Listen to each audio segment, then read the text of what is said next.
Yeah. Oh, yeah.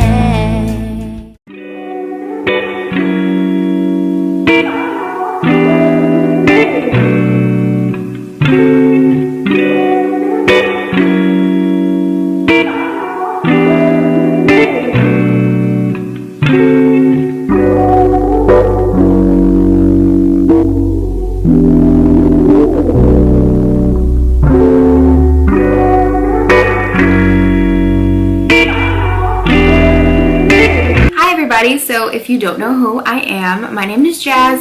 I just make beauty videos here, kind of, not really. And today I'm going to be talking about this hair that I received from AliExpress. I ordered this hair on Thursday or Friday, and I actually received it by Monday, which was amazing, phenomenal. On the actual AliExpress website, when it estimates your shipping, it said that it wouldn't be here until I believe the 28th or something like that, and that was way too late for me. So I didn't expedite the shipping or anything. It just kind of came early, and I saw some other comments about the hair on the AliExpress website that said the same thing. So let's get into it. I purchased this hair as just a 613 10-inch wig. It is, or it has been colored a purple, I guess you could say. I used the Adore dyes in titanium and I believe lavender. I watercolor dyed the hair, so I got some video footage from that process here, so I'll go ahead and insert that.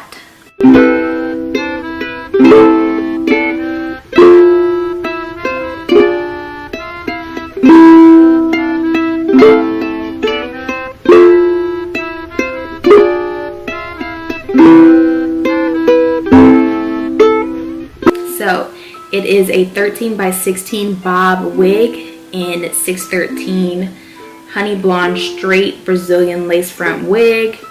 It is human hair, pre-plucked, and I didn't even see the pre-plucked part. There were like 4 clips inside of the wig, and there's one in the back. I don't have got to be like spray, glue, edge control, nothing on this wig, and it is laying so flat and like flawlessly. Now if I go like this, you'll definitely see like the flaps. I didn't even cut the ear flaps. That's how you know I am not a professional. I'm definitely an amateur. I'm gonna get around to it, but I'm just so scared that I'll like mess it up, because I know that part is really important. So I want to make sure that I really like the way that I have the wig sitting on my head right now, so that when I cut it, I'm not like, oh crap, I should bring it down more, I should bring it up more, but the ear flap cut isn't correct because I've already cut it, you know? It makes sense to me. So, but basically it has some wig clips in there. I didn't have to put got to be glued at all, so I used got to be glued to secure my wig cap, but that's it. There is no got to be on the actual lace of this wig. It's just really laying that flat, and I didn't feel like I needed to do that because I'm not going to tuck this behind my ear or anything like that. I'm going to wear this flat down, straight down. I'm going to wear this straight down, so like there's no reason for me to glue it onto my head. And I also like just don't really like got to be, like, I know that it's people's thing, but like I said, to get the ball cap method was really time consuming, and I just don't have the time to do that every day. And I found that in wigs that I've worn before, the got to be doesn't really last. I also like to work out, I sweat sometimes, so I don't want to secure my wig with the got to be and then like my wig is falling off, because that has happened to me before at the gym. I literally sweat that glue all the way out during a Zumba class, and I didn't look ridiculous, but like I could stick my finger underneath the wig and it was like, it came clean off. Like that was it. I literally did nothing to this hair other than like watercolor, of course, but like as far as customization goes, literally nothing. I'm not a hair person, like by any means. I love hair, I love makeup, but actually doing hair, no, like not at all. I have zero experience, not a professional. The only thing that I had to do to this hair is basically just like find a part that I liked, and I literally just put like my setting under eye powder on the hairline, and that's just what it gave me. And I also sprayed some got to be at the top of the hair and like smoothed it over with a brush to make sure that there weren't any flyaways. Now I know my edges are not laid to the gods, but here's the thing. I just think that laying your edges when you have colored hair just kind of looks weird. It's unnecessary, really. So I didn't want to do that. I just kind of got this down. I got some makeup on my hair here and on the lace, but it's okay. Like, I don't care. Anybody who's that close to me needs to back away. The hair like moves, it has body.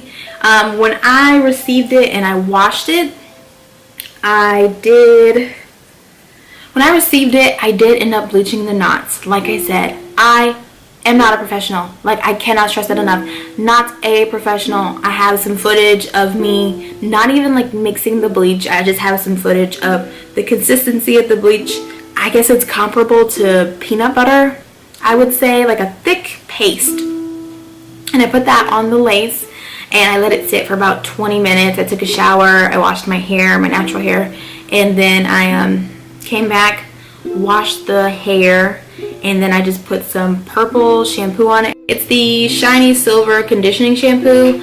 I believe I picked this up at Walmart. It eliminates yellow and brassiness in white and gray hair, and it instantly restores brightness. Enhances blonde and revitalizes bleached, frosted, and blonde tinted hair, which is exactly what I needed it to do. I needed it to get any sort of brassiness out of the lace. Now, I've seen some people like tint their lace in like a tea bag or like a door dye. Didn't have to do that. I don't think that was necessary for me, honestly. I put some makeup on my wig cap and I did like the ball cap method with the Got2b and the blow dryer. You know the deal.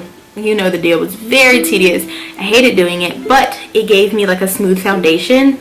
But that lace dyed or bleached so beautifully. Like, it was amazing. It almost looked like invisible lace when I took the purple shampoo out. And I used two different dyes. I didn't mix them. So I had one plastic container of the lavender, I had another plastic container of the titanium, and I just kind of went back and forth. It was really scary at first because I didn't want it to be too dark, and I ended up using all of the gray dye. I still have a lot of the lavender left over. In order to not get the dye on the lace, and I cannot stress this enough, spray Got2b glue on the lace. So on the other side of the lace here, I just sprayed Got2b. I didn't wait for it to dry or anything like that because I was in a rush. I had to work, so I needed to get this finished. And I just dipped it in there and it basically turned out like this. I will say that I did have to mix a few dyes. I did have to mix the dye in a few more times and like dip it a few more times because basically you can let it sit in the water all you want to, I realized. But if there is no more dye, like when you pick up the wig, if the water is clear or like lighter, your hair's not really dyeing anymore at that point. You need more dye. So I dipped this top portion into the gray, and then I dipped the bottom into the purple, and then just again and again and again, and then the final time with the very last of that titanium dye, I dipped the entire wig into it just to make it kind of blend a little bit more seamlessly, make sure I hadn't missed any spots. I saw a lot of videos talking about how you should like brush through the hair, and I didn't do that. I'll be really honest. I guess you should do that if you are going for a lighter color, maybe like a pink or something, but my hair took to the color really well, so I didn't have to do all of that. I'd run my fingers through it, but I saw some people like legit getting a brush and like going through, and I didn't want to do that because I'm lazy. I also heard someone say that the hotter the water is, the darker the color will be, so I guess you can keep that in mind. I'd say I dipped it in both dyes maybe about 3 or 4 times each. It's definitely not the color that I imagined, but I still love it. I was going for more of like an icy gray at the top and like a purple situation. I had like no inspiration pictures. I just kind of picked up some dye at the store. In different lighting it does look different though, but it's not like to the wig. That basically just has to do with like blondes and how the color shifts in different lights. So in this light that we're in right now, it looks very purple, but in other lights it can look very blue. I don't know how the longer lengths hold up, but this short little 10-inch has been doing a phenomenal job, and I really do love it. So if you're looking for some hair that you can like dye, possibly for the summer, do something fun, go crazy, go stupid, then I definitely would recommend this hair like 1000%. It was, I think with like shipping and everything, less than $80, which I think is amazing. I got this hair so that I wouldn't have to do anything to my hair except for throw my little wig on, give it a quick brush, and go out the house. Because it's summertime, it's hot, I don't have time for my natural hair or the humidity, and curly hair is a trap. If I ever need to purchase any more 316 wigs, I definitely will be getting it from here. The seller is nice, the shipping was quick, it takes the color really nice, and it's pre-plucked. Like, what more could a lazy girl want? Like, honestly, that's basically all I have on this hair. I want to keep this short because I hate those hair tutorials that are like decades long. Like, sis, just tell me the tea. Do you like it or not? Thank you guys so much for watching. If you want to see more hair videos, definitely give this like a thumbs up or something so that I know. Like I said, I'm not a professional, but I am committed to showing you the lazy girl way to finesse your wigs if that's what you want. So thank you for watching, and don't forget to hit the subscribe button if you want to see more of me. And I will see you guys in the next video. Bye-bye.